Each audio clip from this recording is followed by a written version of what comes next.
नमस्कार दोस्तों, लखनऊ एससीआर की तरफ से एक बहुत ही अच्छा अपडेट आया हुआ है और यहाँ पे हम देखेंगे लखनऊ को मिला के जो 5 ज़िले जुड़ने वाले हैं, उनमें टोटल 10,000 विलेजेस हैं जिनको यहाँ फ़ायदा होने वाला है। तो चलते हैं वन बाय वन डिस्कस करते हैं।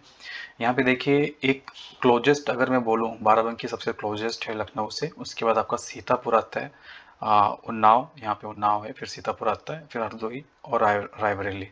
तो आपका जो बाराबंकी पड़ता है ये आपका पड़ता है अयोध्या रोड में। ओके, तो आपका 30 to 40 किलोमीटर हो गया। फिर यहाँ से आप देखेंगे लखनऊ से जब आप कानपुर जाते हैं तो नाव पड़ता है 40 to 50 किलोमीटर। फिर आपका सीतापुर हो गया 70 to 80 किलोमीटर लखनऊ से। फिर ऐसे आपका हरदोई हो गया 100 किलोमीटर के अंदर ही पड़ता है आपका, जो आपको संडीला आपका बघोली होते हुए जाता है। और आपको सीतापुर के लिए आपका इटौंजा हो गया, सिधौली हो गया। फिर आपका अगर मैं बोलूँ रायबरेली में तो आपका यहाँ पे देखिए मोहनलालगंज, बछरावा, फिर आपका हरचंदपुर, ऐसे होते आपका रायबरेली में जाता है। और इधर आप देखेंगे तो कानपुर से जाएंगे तो आपको उन्नाव पड़ेगा। तो ये सारी सिटीज़ यहाँ पे कवर होने वाली हैं। अभी चलते हैं नेक्स्ट पॉइंट पे। यहाँ पे देखेंगे लखनऊ, हरदोई, सीतापुर, उन्नाव, रायबरेली, बाराबंकी में जो एरिया है, क्षेत्रफल जो है, अगर आप देखेंगे हरदोई का सबसे ज़्यादा कवर किया गया है 5,986। इसका एक रीज़न है, रीज़न ये है कि हरदोई रोड में या मैं बोलूँ सीतापुर रोड में अभी तक इतना डेवलपमेंट ही नहीं हुआ था, एलडीए की तरफ से बोलूँ या मैं बोलूँ लोकल अथॉरिटीज़ में। तो इसीलिए अगर इनको कवर किया जाएगा तो वहाँ पे बहुत ही ज़्यादा डेवलपमेंट होगा। और ये एरिया भी ब्लैंक ही पड़े हुए हैं, खाली पड़े हुए हैं। तो उनको इसीलिए वहाँ पे आपको क्षेत्रफल ज़्यादा दिख रहा है, राइट। अभी देखेंगे यहाँ पे सबसे कम क्षेत्रफल लखनऊ का, क्यों? क्योंकि यहाँ पे ऑलरेडी डेवलपमेंट हो चुका है, बहुत सारी योजनाएं ऑलरेडी चल रही हैं। सीतापुर रोड में बोलूँ तो नेमिस नगर ऑलरेडी चल रहा है आपका, और आपका आनंद नगर योजना चल रहा है आपका मोहान रोड में। तो ये कुछ योजनाएं इस वजह से लखनऊ में कम है, बट इन इन सिटीज़ में ज़्यादा फोकस किया गया है। उसके बाद अगर आप देखेंगे रायबरेली है, 4,609 किलोमीटर कवर किया गया है। फिर आपका उन्नाव आता है 4,558। फिर आपका बाराबंकी आता है 4,402, राइट। तो ये जो क्षेत्रफल है समझ के लीजिए, क्योंकि अगर किसी की ज़मीन इन सिटीज़ में आती है तो आपको डेफिनेटली कुछ ना कुछ बेनिफिट वहाँ पे होगा ही होगा। ओके,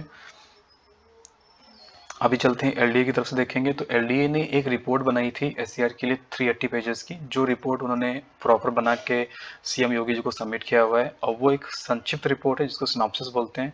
वो 40 पेजेस की रिपोर्ट में कुछ पॉइंटर्स है जो नोट किए गए हैं। वो आउटर रिंग रोड हो गया आपका, टाउनशिप प्लानिंग हो गई आपका, मेट्रो एक्सपेंशन हो गया। तो देखिए, जब आउटर रिंग रोड के हिसाब से जब रोड कंस्ट्रक्शन को एक्सपेंस किया जाएगा, या मैं बोलूँ टाउनशिप को एक्सपेंस किया जाएगा, मेट्रो के लिए उनको रोड चाहिए, राइट, आपको मेट्रो बनाने के लिए। तो ये कहाँ से आएगा? ये किसानों से ही आने वाला है। तो कहीं ना कहीं डायरेक्ट जो इम्पैक्ट पड़ने वाला है किसानों को पड़ने वाला है, उनकी ज़मीन लैंड पुलिंग की जाएगी, बट उनको फ़ायदा भी दिया जाएगा जो वहाँ पे अमाउंट रहता है। और अगर लैंड पुलिंग होगा तो कहीं ना कहीं एलए कभी कभी क्या करता है, आपको 25% का कोटा भी देता है कि आप उसमें जो आपकी ज़मीन है 25% आप अपने लिए रिजर्व कर सकते हैं।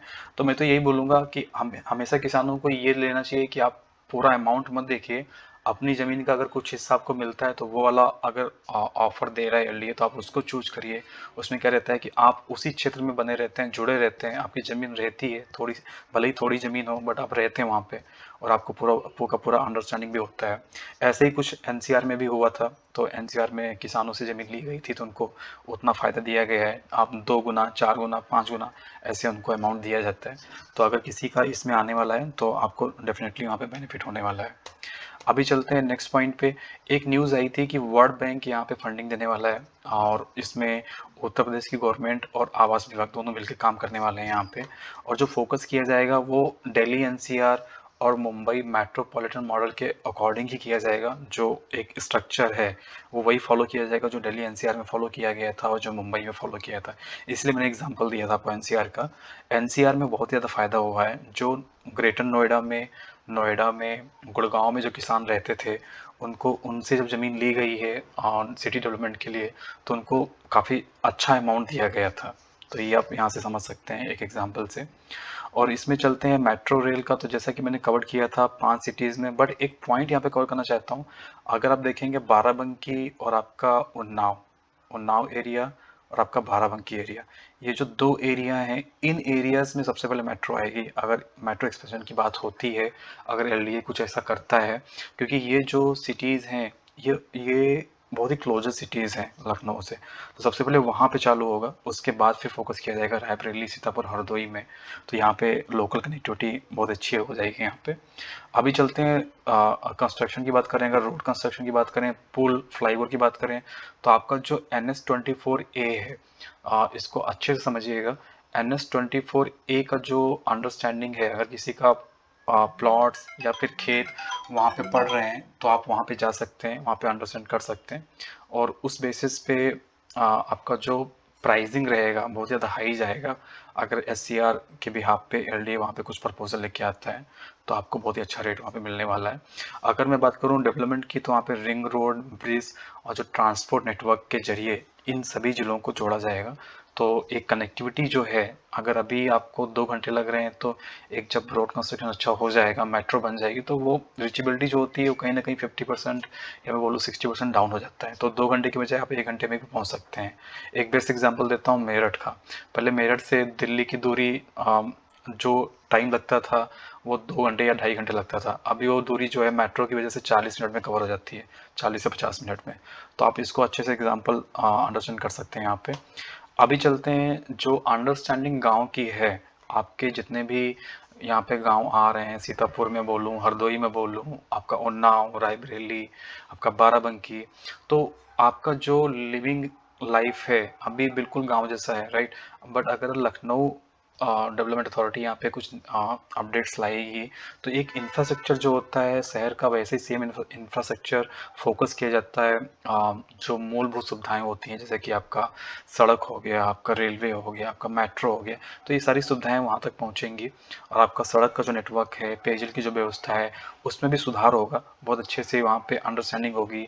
और गांव में जो डेवलपमेंट होता है वो डेवलपमेंट भी वहाँ पे बहुत अच्छे से होने वाला है। और SCR की तरफ से जो न्यूज़ आने वाली ये थी कि अगर एक एग्रीमेंट प्रॉपर हो जाता है, तो एक अंडरस्टैंडिंग जो मिलने वाली है वो कहीं ना कहीं सबसे ज़्यादा इम्पैक्ट जो होगा, सबसे ज़्यादा जो बेनिफिट होने वाला है वो किसानों को होने वाला है। क्योंकि जो जब अधिग्रहण किया जाता है ज़मीन का एक सिटी डेवलपमेंट में, तो सबसे ज़्यादा फायदा किसानों को ही होता है, क्योंकि उनकी ज़मीन जो होती है, खेत जो होते हैं, उनको अधिग्रहण किया जाता है, फिर उनका पैसा उनको दिया जाता है, और वो पैसा डिपेंड करता है कि आपका कन्विंसिंग कितना होता है LDA से, LDA साहब कितना डिस्कशन करते हैं, LDA कितना ऑफर लेके आता है वहाँ पे, फिर उसके बिहाफ पे आप अंडरस्टैंड करके आप उस पर सहमति दिखा सकते हैं। अभी अगर मैं रीसेंट एग्जांपल दूं, तो आप देखोगे सुल्तानपुर रोड में IT सिटी में भी ऐसा ही हो रहा है, किसानों से लैंड पुलिंग की जा रही है, उनको कुछ ज़मीन का हिस्सा भी दिया जा रहा है, ऐसा सुनने में आया है। अभी अगर आप नैमिष नगर में देखेंगे तो वहाँ पे भी कुछ ऐसे प्रपोजल LDA दे रहा है, वहाँ पे 2 गुना और 4 गुना का प्रपोजल है किसानों को। बट अगर आप बात करते हैं अधिग्रहण करने की, कुछ हिस्सा जैसे 25% हो गया या 10% हो गया, अगर वो आपको मिलता है और उस केसेस में, तो आप उसको प्रायोरिटी पहले दीजिए, ना कि पूरी ज़मीन दे दीजिए LDA को। क्योंकि क्या होता है कि आप अपने ज़मीन से भी जुड़े रहते हैं, आपको वहाँ पे हटाया नहीं जाता है। तो आप अगर ऐसा ऑप्शन कहीं मिलता है LDA की तरफ से आपको कि वो जो ज़मीन है आपकी, उसमें से 10% या 25% का जो क्षेत्रफल है वो आपको दिया जाएगा, बाकी LDA अधिग्रहण करेगा, उसका पैसा देगा, तो आप उस ऑप्शन को चूज करिए, ना कि पूरी ज़मीन उनको दीजिए। ऐसा मेरा एक्सपीरियंस है, मेरा अंडरस्टैंडिंग है। तो ये अगर आप ये ट्राई करेंगे तो बेटर रहेगा आपके लिए। तो दोस्तों आज के लिए इतना ही था। प्लीज़ चैनल को सब्सक्राइब करिए, वीडियो को लाइक करिए, हम लोग ऐसे ही लेटेस्ट जानकारी लाते रहते हैं।